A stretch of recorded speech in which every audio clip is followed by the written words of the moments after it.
नमस्कार बच्चों। क्लास 10 की एसएसटी की वर्कशीट नंबर 24 में आप सबका स्वागत है। और आज हम लोग करेंगे भारतीय अर्थव्यवस्था के क्षेत्रक की बातें कि भारतीय अर्थव्यवस्था के कितने क्षेत्रक हैं और उनका भारतीय सकल घरेलू उत्पाद पर क्या क्या प्रभाव पड़ता है। तो चलिए देखते हैं भारतीय अर्थव्यवस्था के क्षेत्रक। सबसे पहले हम लोग बात करेंगे प्राथमिक क्षेत्रक की। तो प्राथमिक क्षेत्रक क्या है?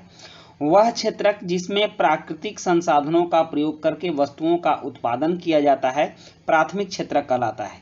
इसे कृषि व सहायक क्षेत्रक भी कहा जाता है। उदाहरण कृषि, मत्स्य पालन आदि। मतलब कृषि से संबंधित जो कार्य होता है वह प्राथमिक क्षेत्रक कहलाता है। मतलब कि प्राकृतिक वस्तुओं से, प्राकृतिक संसाधन से वस्तुओं के उत्पादन करने की जो पहली श्रेणी होती है वह प्राथमिक क्षेत्रक कहलाता है। उसके बाद आता है द्वितीय क्षेत्रक। तो द्वितीय क्षेत्रक वह क्षेत्रक जिसमें प्राथमिक क्षेत्रक से प्राप्त वस्तुओं को लेकर नई वस्तुओं का विनिर्माण किया जाता है। मतलब कि वस्तुओं को फैक्ट्रियों में या मशीनों के द्वारा बनाया जाता है, द्वितीय क्षेत्रक कहलाता है। खास करके इसको उद्योग या औद्योगिक क्षेत्रक भी कहते हैं। उदाहरण फैक्ट्रियां, भवन निर्माण आदि। तो ये सब फैक्ट्रियां, भवन निर्माण और वस्तु निर्माण यह द्वितीय क्षेत्रक के अंतर्गत आ गया।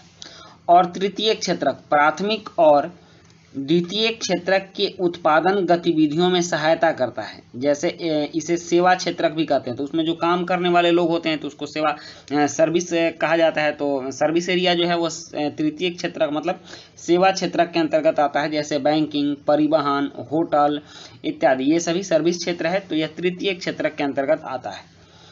अब हम समझेंगे सकल घरेलू उत्पाद, जिसको कि जीडीपी भी बोलते हैं, ग्रॉस डोमेस्टिक प्रोडक्ट।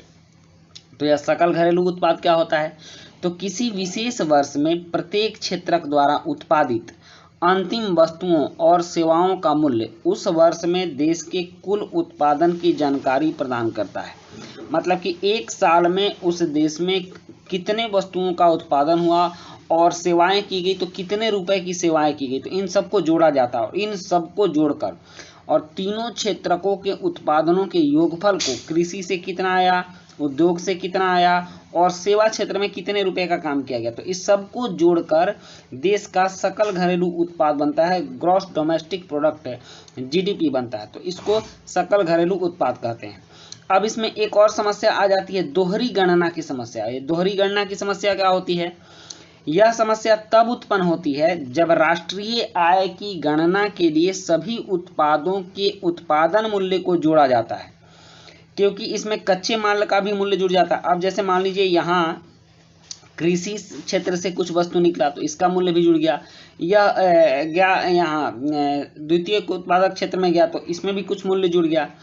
और फिर इस पर आधारित तृतीय उत्पाद में कुछ कार्य हुआ तो इस पर, तो इस तरह से दोहरी गणना इसकी हो सकती है। लेकिन अब इससे बचने का जो उपाय है उसके लिए केवल अंतिम उत्पाद के मूल्य की गणना की जाएगी। प्राथमिक क्षेत्र से जो द्वितीय क्षेत्र में गया तो प्राथमिक क्षेत्र की गणना नहीं की जाएगी, उससे संबंधित द्वितीय क्षेत्र ने क्या उत्पाद किया इसकी गणना की जाएगी। इससे हम दोहरी गणना की समस्या से बच जाएंगे। अब सकल घरेलू उत्पाद में क्षेत्रकों का हिस्सा, किस क्षेत्र का सकल घरेलू उत्पाद में कितना हिस्सा है, तो यह हम दो वर्ष स्तर पर देखेंगे। 1971-72 के स्थिति में देखेंगे और फिर 2011-12 में देखेंगे कि दोनों में क्या तुलना हुआ। तो सकल घरेलू उत्पाद में क्षेत्रक का, तो प्राथमिक क्षेत्र 1971-72 में 40% इसकी हिस्सेदारी हमारे जीडीपी में थी, सकल घरेलू उत्पाद में थी। अब यह घटकर 2011-12 में 15% पर आ गई है। उसके बाद द्वितीय क्षेत्र की हिस्सेदारी हमारे सकल घरेलू उत्पाद में 1971-72 में 25% थी। यह अभी जस की तस 25% बनी हुई है 11-12 में भी। और तृतीय क्षेत्र की सकल घरेलू उत्पाद में हिस्सेदारी 1971-72 में 35% थी, जो अब बढ़कर 60% हो गई है। उसी तरह से रोजगार के हिस्से में देख लेते हैं कि रोजगार के हिस्से में तीनों क्षेत्रकों ने क्या क्या योगदान किया। तो प्राथमिक क्षेत्र में 1972-73 में 74% लोग काम करते थे और 11-12 में ये घटकर 49% पर आ गए। उसके बाद द्वितीय क्षेत्रक में 11% लोग काम करते थे, जबकि 11-12 में यह बढ़कर 24% हो गया। और तृतीय क्षेत्रक में 15% लोग काम करते थे 72-73 में, अब यह बढ़कर 27% हो गया 11-12 में। तो इस तरह से विभिन्न क्षेत्रकों में जीडीपी और रोजगार के हिसाब से क्या क्या योगदान है उसको हमने देख लिया। अब है कि उपरोक्त सारणी से यह स्पष्ट हो जाता है कि द्वितीय क्षेत्रक एवं तृतीय क्षेत्रक का सकल घरेलू उत्पाद में योगदान 3/4 है, जबकि यह कार्यशील जनसंख्या की लगभग 50% आबादी को ही रोजगार प्रदान करता है। अब पिछले कुछ सालों में अर्थव्यवस्था की प्राथमिक क्षेत्रक पर निर्भरता कम हुई है, मतलब कृषि पर निर्भरता कम हुई है। अब उद्योग क्षेत्र, द्वितीय क्षेत्र और सबसे ज़्यादा हमारा तृतीय क्षेत्र मजबूत बना है, परंतु यह अभी भी कुल कार्यरत जनसंख्या के लगभग 50% आबादी को रोजगार प्रदान करता है। कृषि क्षेत्र में हमारी जनसंख्या की 50% लगी है, लेकिन इनकम मात्र 15% ही आता है। तो यह क्या हुआ, यह घाटे का सौदा हो रहा है। इससे अभिप्राय यह है कि कृषि में आवश्यकता से अधिक लोग कार्यशील हैं।